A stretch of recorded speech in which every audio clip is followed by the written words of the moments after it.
Mucho se ha dicho sobre lo que el día de mañana el gobierno federal, quizá en voz del presidente de la República, Andrés Manuel López Obrador, va a anunciar respecto a su plan de rescate económico por la crisis económica que estamos viviendo y que seguramente se vendrá con mucho mayor fuerza en unos cuantos meses. Lo que el gobierno de México debe anunciar el día de mañana, desde mi perspectiva, y todo lo que apunta en sentido contrario a lo que voy a comentar, a decir ahorita, va en contra de la economía nacional, no solamente de la macro, de las variables que muchas veces son difíciles de entender, sino lo más importante, viene en contra de la microeconomía, es decir, de las familias y de las empresas que necesitan de empleo, que necesitan recursos para poder producir, consumir y contratar. ¿Qué es lo que debe de anunciar el día de mañana el gobierno federal? Primero, en términos de política fiscal, tiene que ser una política fiscal expansiva. ¿Qué significa eso? Disminuir impuestos y aumentar el gasto público. Pero no cualquier tipo de gasto público. Tiene que reorientar el gobierno su gasto al gasto productivo, al de capital, al de infraestructura, que es el que detona crecimiento económico. ¿Y por qué bajar impuestos? Porque eso le va a permitir a las familias, a las empresas, tener más dinero, más recursos para poder consumir, para poder producir y para poder contratar. Eso depende exclusivamente del gobierno de México, depende de la Secretaría de Hacienda y Crédito Público.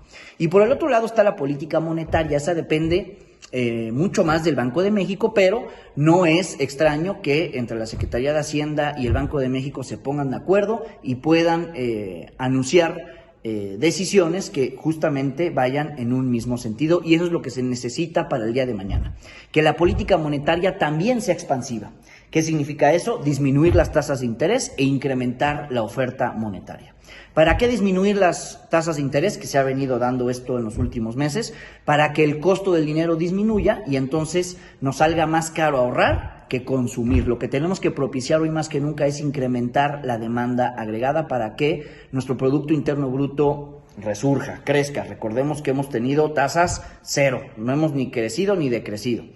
Y por el otro lado, incrementar la oferta monetaria para que tengamos mayor liquidez, las familias, las empresas, la sociedad en su conjunto, y podamos consumir bienes y servicios. Mucha gente me dirá: oye Andrés, respecto a la política fiscal estás proponiendo bajar impuestos y que el gobierno incremente su gasto. ¿Cómo eso es posible? Claro que es posible, y es un término que Andrés Manuel López Obrador le tiene pavor, le tiene miedo.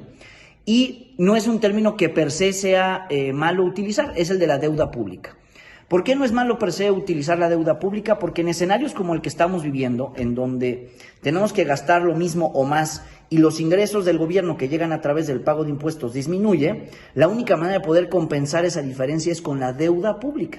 Y hoy, aprovechando que las tasas de interés están en mínimos históricos, es momento de endeudarse. Es una deuda racional, insisto, siempre y cuando no vayan esos recursos solamente a política social, sino más bien a gasto productivo, de capital o de infraestructura, que es la que detona el crecimiento económico.